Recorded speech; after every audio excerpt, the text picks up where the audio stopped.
Avec ce nouveau cours sur Unreal Script, on va apprendre à créer des créatures. Alors, les créatures choisies dans cet exemple sont des poissons. Donc là, vous avez une créature qu'on va mettre dans son monde original. Donc là, il y a plusieurs créatures qui sont présentes.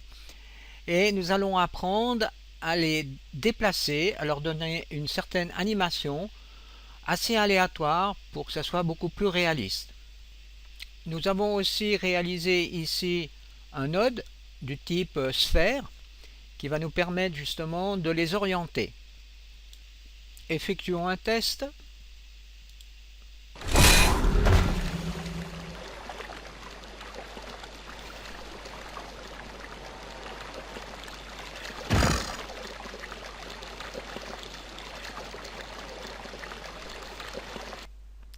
Dans le cadre de l'utilisation des fonctions, nous allons utiliser le tutoriel qui est au chapitre 6 donc du mastering Unreal Script, et nous allons donc l'adapter pour le moteur UDK vu que ce programme avait été réalisé pour UT3. Dans ce programme, nous allons créer des créatures du type poisson qui se déplacent d'une façon aléatoire. À la fin de ce tutoriel, vous allez vous retrouver avec trois classes donc dans le répertoire MiMode, une classe ambiance créature, une classe ambiance créature node et une ambiance créature poisson fiche. En conclusion, au cours de ce tutoriel, nous allons créer trois classes nécessaires pour mettre en œuvre certaines créatures ambiantes relativement simples qui peuvent être placées donc dans des maps pour offrir un environnement plus crédible aux joueurs. Nous allons nous concentrer sur la création d'un seul type de poisson. Mais grâce à l'utilisation de l'orientation objet avec Unreal Script, nous pouvons créer d'autres types de poissons extrêmement facilement, ou bien d'autres types de créatures. Nous allons commencer par la mise en place de la classe Ambient Creature qui contient les fonctionnalités génériques. Nous commençons par créer une première classe que l'on appelle Ambient Creature, qui est une extension de la classe Actor. Ensuite, on crée une deuxième classe Ambient Creature Node, extension Info, qui est plaçable. Contrairement à la classe Ambient Creature, qui est une extension de la classe Actor, ici c'est une extension de la classe Info. Ceci va nous permettre de faire plus facilement une icône dans l'éditeur de Unreal. On voit ici que la classe Info est elle-même une extension de la classe Actor, mais cette classe Info est la racine de toutes les informations pour les différentes classes. Si l'on regarde dans les propriétés de cette classe Info, on voit ici qu'on a affaire donc à un sprite, un objet sprite qui utilise la texture qui correspond justement à cette texture-là. Sprite que l'on retrouve assez souvent donc dans les actors classes. Ici, si vous prenez par exemple un matinée pan, eh bien, on voit que on obtient ce type d'icône. Donc, on va utiliser ce type d'icône pour Néo Poisson. En plus, vu que cette classe est plaçable, eh bien, on pourra la positionner dans la map. On commence par définir une variable floating point qui s'appelle radius. Comme la variable radius n'a pas été déclarée comme éditable, eh bien, on rajoute donc cette ligne de code. On donne ici la possibilité de définir un rayon dans l'éditeur. Ensuite, dans le bloc des propriétés, ici, on crée justement ce drawSphere component. Donc ici, on fait begin objet, donc on commence à créer un objet. La classe c'est drawSphere component avec le nom drawSphere 0. Ici, c'est la couleur de la sphère, donc avec R, G et B et le canal alpha. Ensuite, on aura le rayon de cette sphère par défaut qui sera de 48. On ferme donc ici la création de cet objet. Ensuite, on définit que le radius sera égal à drawSphere 0. Avec cette dernière ligne de code, on crée le drawSphere component dans la scène. Et pour finir, on rajoute donc ces lignes de code. Cette ligne de code va nous permettre d'éditer le rayon de la sphère. Si l'on regarde à cette page, on voit ici comment se passe la séquence de jeu. Là, vous avez ici donc le moteur qui est initialisé. Le moteur charge la map. Ensuite, le game type est défini. Le gameplay donc est initialisé. Et là, vous voyez, vous avez ici donc le game info. On a déjà vu ce que c'était. Et là, on a la notion de pré-begin play qui est toujours donc lancé pour initialiser tous les acteurs. Ensuite, on a le post-begin play. Donc le pré-begin play est avant le post-begin play. Donc grâce à cette fonction pré-begin play, eh bien, on crée la classe ambiance créateur node au tout début du jeu. Ensuite, vous pouvez donc lancer une compilation. Donc vous devez obtenir 0 erreur et 0 attention. Et là, vous avez mi-mode, donc le script qui a été créé. Encore une petite chose, j'ai exprès mis un rayon de 256 ici et une couleur rouge pour la sphère. Ceci pour mieux la reconnaître dans l'éditeur. Alors vous pouvez maintenant lancer l'éditeur en cliquant par exemple sur cette icône. Alors une fois que l'éditeur est lancé, on va dans les acteurs classes, on va dans les catégories non répertoriées et on trouve ici notre ambiance créature que l'on peut placer dans la scène. Et là vous voyez donc on a bien une sphère rouge et que l'icône correspond bien à l'icône info. Si l'on ouvre les propriétés donc de cette ambiance créature node, eh bien on retrouve ici, vous voyez, sous ambiance créature node, la couleur rouge et le rayon de la sphère. Alors bien sûr, on peut changer ici la valeur. Je mets par exemple 64 et aussi bien sûr la couleur. Nous allons nous intéresser maintenant à la classe ambiance créature. Nous allons pouvoir spécifier dans cette classe un certain nombre de variables qui sont communs à toutes les créatures. Rappelez-vous que précédemment, on a créé une classe ambiance créature node qui nous permet donc de mettre plusieurs destinations possibles pour nos créatures. En somme, les ambiances créature node sont des nœuds que les créatures vont essayer d'atteindre. Donc il nous faut un moyen de stocker ces données. Eh bien, on va utiliser ici un tableau dynamique. Donc la variable minode contiendra tous les nœuds qui sont possibles pour cette créature. Si les créatures, donc toujours les poissons bien entendu, se déplacent en ligne droite, cela devient répétitif et prévisible. Pour éviter cela, on met ici une variable floating point minimum travel time et maximum travel time. En somme, c'est un minimum de temps ou un maximum de temps que met une créature pour aboutir sur un nœud. On définit ensuite une variable vitesse, speed. Ensuite, on rajoute ici une variable floating scale minimum, scale maximum. C'est pour créer des poissons de différentes tailles. Alors une échelle minimum et une échelle maximum. Nous devons maintenant créer les défauts propriétés qui vont nous permettre de définir l'éclairage donc de la créature, ses propriétés de collision ainsi que la physique qui est attribuée aux créatures. On rajoute donc ces lignes de code. On commence donc par créer un objet class dynamic light component. C'est pour que la créature soit éclairée correctement par un éclairage qui serait dynamique. Si l'on reprend un peu en détail donc cette ligne de code, alors ici on dit qu'on va créer un objet. La classe dynamic light component est une classe qui est donc déjà créée dans le moteur.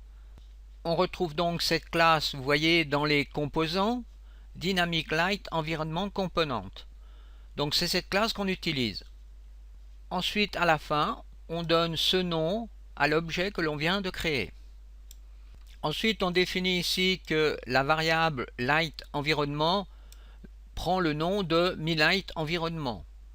Donc prend les valeurs de MiLightEnvironment. L'objet que l'on vient de créer donc devient composante 0. Eh bien, il prend le nom de MiLightEnvironment. Ensuite, on crée un nouvel objet de classe StaticMesh que l'on appelle MiStaticMesh. Ceci est utile pour justement que l'on puisse représenter la créature dans le moteur de Unreal, notre fameux poisson. On retrouve donc la classe StaticMeshComponent qui est une sous-classe de MeshComponent qui est elle-même une sous-classe des PrimitiveComponent. Donc là on retrouve la hiérarchie. Ensuite, dans l'objet StaticMesh, eh bien, on définit que l'éclairage de cette StaticMesh répondra à MiLightEnvironment, qui a été défini au préalable. Maintenant, le component 1 devient MiStaticMesh. Ensuite, on définit avec cette ligne de code la collision donc de notre créature qui s'appelle MiStaticMesh. La ligne suivante nous permet d'afficher MiStaticMesh donc dans la map. Ensuite, avec cette ligne de code, on spécifie donc la StaticMesh créature ou poisson eh bien, va rentrer en collision avec le monde extérieur. Donc cette variable est une variable booléenne qui est sur vrai. Avec cette ligne de code, on définit la physique de notre créature. Alors, le type de physique qu'on utilise est une physique de type projectile. C'est donc une physique qui va faire intervenir la notion de vitesse et la rotation. On retrouve donc bien ici, donc dans les propriétés de l'ambiance créature, vous voyez la physique projectile. Là, vous avez donc toutes les physiques disponibles. Ces deux dernières variables du type booléen permettent de spécifier au moteur du jeu que la créature va pouvoir se déplacer dans le monde. Si l'on lance ici une compilation, on constate que bien sûr il n'y a pas d'erreur, mais il y a deux attentions. Et on retrouve donc les lignes de code, et là on voit le type donc d'erreur. En somme, on n'a simplement pas déclaré ces variables au début de la classe. Pour éviter ce type d'erreur, eh bien on doit définir donc deux variables, une variable StaticMeshComponent, DisplayMesh, et la variable DynamicLightEnvironmentComponent. Si on relance la compilation, tout devrait être correct. Ce qui est le cas. Nous allons rentrer maintenant dans le vif du sujet avec cette première fonction qui est définie ici grâce à ces lignes de code. Cette nouvelle fonction va nous permettre de définir un déplacement d'un point à un autre. Alors, il faut considérer que le départ, c'est le poisson, et que l'arrivée, c'est l'ambiante créature node, un nœud. Donc, cette fonction va commencer par sélectionner la nouvelle destination. Ensuite, on va calculer la direction de déplacement de la position actuelle à la destination. Ensuite, on va aussi régler la rotation pour pointer la créature vers la destination. Et ensuite, en tout dernier, on va régler la vitesse sur la base de la direction du déplacement et de la vitesse de la créature. Alors ici, on a un exemple pour faire un rappel sur la notion de fonction. Donc tout en haut de cette image, vous avez l'appel de la fonction. IntClamp, entre parenthèses 10, 15 et 20. En dessous, vous retrouvez la fonction à proprement parler. Donc ici, fonction IntClamp avec entre parenthèses des valeurs entières pour value, pour minimum et pour maximum. Et à l'intérieur des crochets, vous trouvez justement l'exécution de cette fonction. Au moment de l'appel de la fonction, vous passez les valeurs 10, 15 et 20. Ces valeurs sont évaluées à l'intérieur de la fonction et suivant la valeur qui est trouvée, eh bien la fonction retourne la valeur avec la dernière ligne de code dans la fonction. Si l'on revient donc dans cette fonction, on voit qu'on va définir d'abord en premier 3 variables locales. Donc les variables locales seront détruites au moment où on va sortir de cette fonction. Alors ici, on définit une première variable locale entière idx, une variable locale ambiance créature node destination node et une variable floating point mauve intervalle. Regardons ce type de fonction que l'on va donc utiliser par la suite. Alors, les fonctions du type entier, eh bien, on a une fonction du type random qui va retourner donc une valeur entre 0 et la valeur maximum moins 1. Donc, c'est la première fonction qui est indiquée sur cette image. La deuxième fonction est une fonction int minime qui retourne donc un minimum entre deux nombres. La troisième fonction est une fonction entière maximum qui retourne donc la valeur maximum entre deux nombres. La quatrième fonction, intClamp, permet de retourner un nombre qui est compris dans un intervalle entre A et B. Avec cette ligne de code, on va définir un premier IDX d'une façon aléatoire avec donc la fonction rand, random ou aléatoire, et avec le maximum donc de nombres aléatoires qui va correspondre à la longueur de la table donc du tableau dynamique que l'on a créé tout au début de la classe. Grâce à cette ligne de code, on va aller chercher une destination dans le tableau dynamique ambiance créature node que l'on a créé donc tout au début de la classe. Maintenant que nous avons choisi un nœud donc aléatoire, eh bien il faut calculer la direction que la créature va mettre pour atteindre ce nœud. Dans la suite de la programmation, on va utiliser ce type de fonction vecteur. La fonction floating vsize, entre parenthèses vecteur A, retourne la dimension du vecteur en utilisant simplement le théorème de Pythagore. La racine carrée de la somme des composantes au carré. Avec cette ligne de code, on calcule dans un premier temps ici la distance entre le point de location de la créature et le point de destination, donc qui est le nœud. On fait la différence des deux, et comme on applique cette fonction vsize, on trouve la distance entre ces deux points. Ensuite, on divise le tout par la vitesse pour avoir un intervalle de temps, mauve intervalle. Et là, on voit qu'on a défini donc une variable locale, floating point, mauve intervalle. Ce sera donc maintenant la fin de cette partie A sur ce tutoriel de création de poissons.